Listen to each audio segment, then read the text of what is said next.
வணக்கம். பாவு பாஜி செய்யறது எப்படின்னு நம்ம இப்போ இந்த வீடியோவில் பார்க்கலாமா? அதுக்கு ஒரு குக்கரில் கேரட், பீன்ஸ், உருளைக்கிழங்கு, பச்சை பட்டாணி, வெந்நீரில் போட்டு சுத்தம் பண்ண காலிஃப்ளவர், மஞ்சத்தூள், உப்பு, தேவையான அளவு தண்ணி சேர்த்து இந்த காயெல்லாம் நல்லா வேவறதுக்கு விசில் போட்டு நல்லா 5 விசில் விட்டு எடுத்துக்கலாம். இப்போ அரை மணி நேரம் ஆயிடுச்சு. இப்போ திறந்து பார்த்தா நல்லா வெந்துடுச்சு. இது மாதிரி வெந்திருக்கணும். அடிகனமான பாத்திரத்தில் தேவையான அளவு வெண்ணெய் சேர்த்து அது கூடயே எண்ணெயும் சேர்த்துக்கலாம். வெங்காயத்தை சின்ன சின்னதாக கட் பண்ணி வச்சுருக்கேன், அதையும் இதில் சேர்த்து நல்லா வதக்கிக்கலாம். கொஞ்சம் வதங்கட்டும். அதுக்குள்ளே மிக்ஸி ஜாரில் தக்காளி,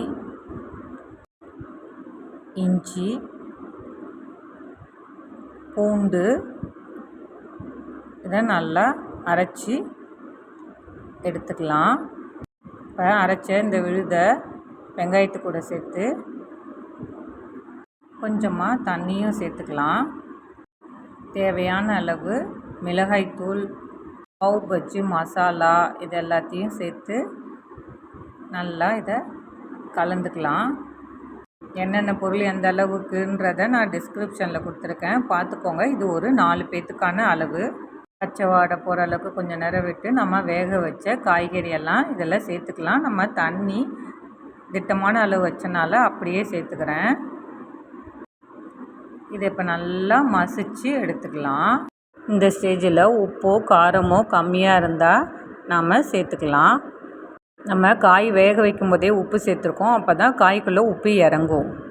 அவ்வளோதாங்க, பாவு பஜ்ஜி மசாலா ரெடி ஆகிடுச்சு. தேவையான அளவு கொத்தமல்லி தழை சேர்த்துட்டு அடுப்பை ஆஃப் பண்ணிடலாம். தேவைன்னா இப்போயே எலுமிச்சை சாறு சேர்த்துக்கலாம். நான் சாப்பிடும்போது எலுமிச்சை சாறு சேர்த்துக்க போகிறேன். ஒரு வானலில் வெண்ணெய் சேர்த்து பாவை 2 பக்கம் போட்டு பெரட்டி கொஞ்சம் எடுத்துக்கலாம். அவ்வளோதாங்க, சூப்பரான பாவு பஜ்ஜி ரெடி ஆகிடுச்சு. இன்னும் நிறைய வீடியோஸ்லாம் போட்டிருக்கோம், பாருங்க. பிடிச்சிருந்தா லைக் பண்ணுங்க, ஷேர் பண்ணுங்க, சப்ஸ்கிரைப் பண்ணுங்க. நிறைய சேனல் இருக்கனால எங்கள்கிட்ட கண்டுபிடிக்க முடியாது, அதனால சப்ஸ்கிரைப் பண்ணி வச்சுக்கோங்க. இவ்வளோ நேரம் இந்த வீடியோவை பொறுமையாக பார்த்ததுக்கு நன்றி. வணக்கம்.